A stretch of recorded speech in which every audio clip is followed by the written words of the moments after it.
જય શ્રી કૃષ્ણ દર્શક મિત્રો, મારી યુટ્યુબ ચેનલ અમૃતવાણીમાં આપ સૌનું હાર્દિક સ્વાગત છે। આજે આપણે આ વિડીયોમાં સાંભળીશું પુરુષોત્તમ ભગવાનનો માસ, પવિત્ર માસ જેને આપણે પુરુષોત્તમ માસ કહીએ છીએ। જે માસમાં આપણે દરરોજ પુરુષોત્તમ માસનો એક અધ્યાય અને એક વાર્તા સાંભળીશું। જો આપને મારો વિડીયો પસંદ આવે તો ચેનલને લાઇક, શેર અને સબસ્ક્રાઇબ કરો, જેથી નવા આવનારા વિડીયોના નોટિફિકેશન તમને મળતા રહે અને મારા વિડીયો આપ સુધી તુરંત પહોંચી શકે। બોલો શ્રી પુરુષોત્તમ ભગવાનની જય। बोलो श्री विष्णु भगवान जय। जय श्री विष्णु भगवान, जय श्री पुरुषोत्तम भगवान। अतः श्री पुरुषोत्तम महात्मय कथा अध्याय 8 मुनि मेघावी। આગળના વિડીયોમાં આપણે સાંભળ્યું કે શ્રી વિષ્ણુ ભગવાન શ્રી કૃષ્ણ ભગવાન પાસે મલમાસને લઈ જાય છે અને પોતાના દુઃખની વાત કરે છે। ત્યારે મલમાસને પુરુષોત્તમ માસ કેવી રીતે બનાવે છે તેની કથા સાંભળી। હવે આપણે આગળના વિડીયોમાં મુનિ મેઘાવીનો અધ્યાય સાંભળીશું, ત્યાર પછી તેની વાર્તા સાંભળીશું। સૂત પુરાણી બોલ્યા કે હે મુનિ શ્રેષ્ઠો, ભગવાન વિષ્ણુ અને ભગવાન શ્રી કૃષ્ણનો સંવાદ સાંભળીને હર્ષ પામેલ નારદે ભગવાન નારાયણને પૂછ્યું કે ભગવાન વિષ્ણુ પુરુષોત્તમ માસને વૈકુંઠમાં લઈને આવ્યા, તે પછી શું બન્યું તે મને કહો। ઉપરાંત અર્જુન કૃષ્ણની કથા પણ જણાવો, કેમ કે અર્જુન કૃષ્ણની કથા લોકોને માટે હિતકારક છે। શ્રી વિષ્ણુ ભગવાને જણાવ્યું કે હે નારદ, હવે શ્રી કૃષ્ણ અને પાંડવો વચ્ચે કામ્યક વનમાં શું બને છે તે હું તને કહું છું। શ્રી કૃષ્ણ યુધિષ્ઠિરને ઉદ્દેશીને કહે છે કે હે ધર્મરાજા, તમે પાંચે ભાઈઓ અને દ્રૌપદી રાજપાટ ત્યજીને જંગલમાં ભટકો છો અને પારાવાર દુઃખ વેઠી રહ્યા છો। આ દુઃખમાંથી મુક્ત થવા માટે તમારે પુરુષોત્તમ માસનું વ્રત કરવું જોઈએ। તમે તમારા શત્રુઓના ભયથી આ વાત ભૂલી ગયા છો, તેમાં તમારો કોઈ દોષ નથી। પોતાના ભાગ્યને આધારે માનવીને દુઃખ વેઠવું પડે છે। તમારા દુઃખનું બીજું કારણ એ છે કે દ્રૌપદી પૂર્વજન્મમાં મેઘાવી ઋષિની પુત્રી હતી। તેને ઘણા લાડકોડમાં ઉછેરવામાં આવી હતી। રૂપ ગુણમાં તે અજોડ હતી, બધી કલાઓમાં તે પારંગત હતી। એક સમયે પડોશમાં રહેતી પોતાની સખીને પોતાના બાળક રમાડતા જોઈ એને પણ સંતાન સુખની ઈચ્છા જાગી। તે વિવાહ યોગ થઈ ચૂકી હતી, છતાં તેનો વિવાહ થયો નહોતો। તેને થયું કે જો માતા જીવતી હોત તો પોતાને ક્યારની પરણાવી દીધી હોત। પિતા આ બાબત પ્રત્યે કેમ ઉદાસીન છે તે સમજાતું નથી। એક બાજુ ઋષિ કન્યા મેઘાવી ચિંતા કરી રહી હતી, ત્યારે બીજી બાજુ મેઘાવી ઋષિ પુત્રીના વિવાહ કરવાની ચિંતામાં જ હતા। યોગ્ય મુહૂર્તો નજરે ન પડતા તેઓ વરની શોધમાં બહાર નીકળી પડ્યા। અનેક સ્થળે ઘૂમવાથી મેઘાવી ઋષિ માંદા પડી ગયા। મહા મુસીબતે તે પોતાના આશ્રમે પાછા ફર્યા। તેમનાથી ઉઠી બેસી શકાતું નહોતું। પિતાની આ દશા જોઈ મેઘા મૂંઝાઈ ગઈ। થોડા દિવસની માંદગી ભોગવી મેઘાવી ઋષિ અવસાન પામ્યા હતા। માતા વિહોણી મેઘા પિતાના મૃત્યુથી સખત આઘાત પામી। એના માથા ઉપર જાણે આકાશ તૂટી પડ્યું। તેનું હૈયાફાટ રુદન જોઈ ઋષિ મુનિઓના હૃદય લાગણી વશ થયા, પણ તેમની પાસે મેઘાના પિતાને જીવતા કરવાની કોઈ શક્તિ જ ન હતી। મેઘા પિતાના મૃતદેહને છોડતી જ ન હતી અને તેના છાતીફાટ રુદનથી ઋષિ મુનિઓના કાળજાને પીગળાવતી હતી। ઘણા પ્રયાસના અંતે મેઘાના હાથમાંથી તપસ્વીઓએ તેના પિતાના મૃતદેહનો છુટકારો કરી અગ્નિ સંસ્કાર કર્યો। અગ્નિ સંસ્કાર થયા પછી મેઘાએ પિતાની પાછળ યોગ્ય શ્રાદ્ધ, તર્પણ, દાન વગેરે કર્યું। હવે તે આશ્રમમાં એકલી રહેવા લાગી। તે આશ્રય વિહોણી થતા ગમગીન રહેવા લાગી। સમય વીતતા તેનું દુઃખ ધીરે ધીરે વિસારે પડવા લાગ્યું। એથી શ્રી બૃહન્નારદીય પુરાણના પુરુષોત્તમ મહાત્મયનો મુનિ મેઘાવી નામનો 8મો અધ્યાય સંપૂર્ણ। હવે આપણે 8મા અધ્યાયની વાર્તા સાંભળીશું। દાન ફળની વાર્તા।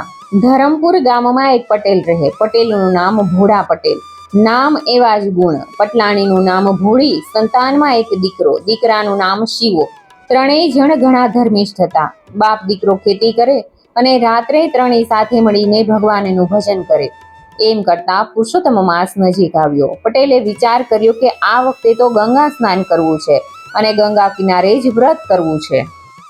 પટેલે વિચાર પટલાણીને જણાવ્યો। પટલાણીએ તરત વધાવી લીધો। કર્યા 2 ગાડા તૈયાર, એમાં ભરી ઘર વખરી અને કર્યું પ્રયાણ। ભજન ગવાતા જાય અને રસ્તો કપાતો જાય। આ બાજુ ગોલોકમાં ભગવાને ભક્તનું પારખું લેવાનું નક્કી કર્યું। સંન્યાસીનો વેશ ધારણ કરીને ભગવાન તો આવ્યા પટેલ પાસે। બપોરનો સમય છે। પટેલ, પટલાણી અને શિવો રૂંઢો જમવા બેઠા છે। પટેલે તરત હાથ જોડ્યા અને આસન આપ્યું અને બોલ્યા કે મહારાજ પધારો જમવા। ત્યારે પ્રભુ બોલ્યા કે હું તો સદા ઉપવાસી માણસ છું અનને તો હું અડતો જ નથી. તારે મને રાજી કરવો હોય તો તારું ગાડું આપ. ગંગા સ્નાન કરવા નીકળ્યો છું. ચાલીને જાવ તો દિવસો વીતી જાય અને મારે છે ઉતાવળ. સાધુ માગે અને વિચાર કરે તો સેવક નહીં. પટેલ તો તરત પોતાના ગાડાની રાસ પ્રભુના હાથમાં દઈ દીધી. ઘર વખરી પણ ન ઉતારી. પ્રભુ તો ગાડું લઈને ચાલતા થયા.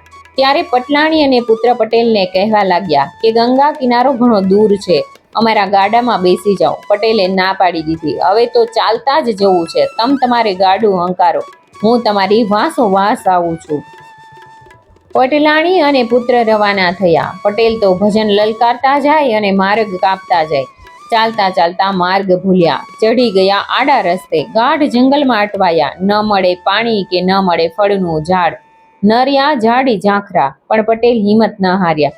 3 દિવસ વીતી ગયા. ભૂખ્યા તરસ્યા પટેલ આગળ વધ્યા જાય છે. નથી કોઈ ગામ દેખાતું કે નથી દેખાતી કોઈ વસ્તી. ત્રીજા દિવસે થાકના કારણે પટેલને અંધારા આવવા લાગ્યા. પટેલ તો બેઠા એક વૃક્ષની નીચે. ત્યાં તો ધબાપ કરતું એક મોટું તરબૂચ જેવું ફળ પડ્યું. પટેલે ફળ હાથમાં લઈને જોવા લાગ્યા. ભૂખ તો ઘણી લાગી હતી, પણ અજાણ્યું ફળ ખવાય નહીં. સવાર થતાં પટેલ આગળ વધ્યા. ફળ બાંધ્યું પછેડીમાં અને આગળ જતા એક જીર્ણ શિવાલય આવ્યું. પટેલે વિચાર કર્યો કે લાવ ભોળાનાથને પૂછું કે આ ફળ ખવાય કે નહીં. હા પાડે તો ખાવ, ના પાડે તો ફેંકી દેવું. પટેલ તો ગયા શિવાલયમાં. પરોઠી વાળીને બેસી ગયા. બેઠા તો એવા બેઠા કે 3 દિવસ સુધી ઊભા ન થયા. 6 દિવસના ઉપવાસ થયા. શિવ શિવ કરતા જાય અને આંખના આંસુ લૂછતા જાય. 7મા દિવસે શિવજી પ્રગટ થઈને બોલ્યા કે માગ માગ, માગે તે આપું. ત્યારે પટેલે 2 હાથ જોડીને બોલ્યા કે હે ભોળાનાથ. હસતા હસતા બોલ્યા કે આ ફળ વિશે તો હુંય અજાણ છું.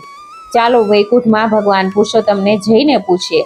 આ બહાને પટેલને વૈકુંઠના દર્શન કરાવવાની શિવજીની ઈચ્છા હતી. મહાદેવ તો પટેલને લઈને આવ્યા વૈકુંઠમાં. ભગવાન પુરુષોત્તમના દર્શન કરતા જ પટેલ લાકડીની જેમ પ્રભુ ચરણમાં ઢળી પડ્યા અને પૂછવા લાગ્યા કે પ્રભુ, આ ફળ ખાવું કે ન ખાવું? ભોળા પટેલના ભોળપણ પર પ્રભુ હસી પડ્યા કે હે ભક્ત, આ તો દાન ફળ છે. મહાપુણ્યશાળીને જ આ ફળ મળે. પટેલે ફળ ખાધું. ત્યાં જ પટેલની નજર પોતાના ગાડા ઉપર પડી. પાસે બીજું ગાડું હતું. એમાં પટલાણી અને પુત્ર બેઠા હતા. પટેલ પૂછવા લાગ્યા કે પ્રભુ, આ ગાડા અહીંયા ક્યાંથી? ત્યારે પુરુષોત્તમ પ્રભુ બોલ્યા કે હે ભક્ત, જીવ માત્રને કર્મ એવું ફળ મળે છે. કરણી એવી પાર ઉતરણી. તે રાજી ખુશીથી ગાડું આપી દીધું અને એના ફળ રૂપે તમને ત્રણેયને વૈકુંઠના દર્શન થયા. હવે કહો કે અહીં રહેવું છે કે પૃથ્વી ઉપર પાછા જવું છે? પટેલ બોલ્યા કે હવે તો જ્યાં તમે ત્યાં અમે. અમૃત માસે સ્નાન ધ્યાન કરી કરે યથાશક્તિ દાન. વૈકુંઠ સદેહે ભોગવે રહે સંગ સદા ભગવાન. હે પૂર્ણ પુરુષોત્તમ પ્રભુ, તમે જેવા ભોળા પટેલને ફળ્યા તેવા સૌને ફળજો. જય શ્રી વિષ્ણુ ભગવાન, જય શ્રી પુરુષોત્તમ ભગવાન. હવે આગળના વિડીયોમાં આપણે અધ્યાય 9 અને તેના મહાત્મ્યની કથા અને વાર્તા સાંભળીશું. જો આપને મારો વિડીયો પસંદ આવ્યો હોય તો ફ્રેન્ડ્સ અને ફેમિલીમાં જરૂરથી શેર કરજો. જો આપ આ ચેનલમાં નવા હોય તો મારી ચેનલને લાઈક, શેર અને સબસ્ક્રાઇબ કરી દેજો. મને સાંભળવા માટે ધન્યવાદ.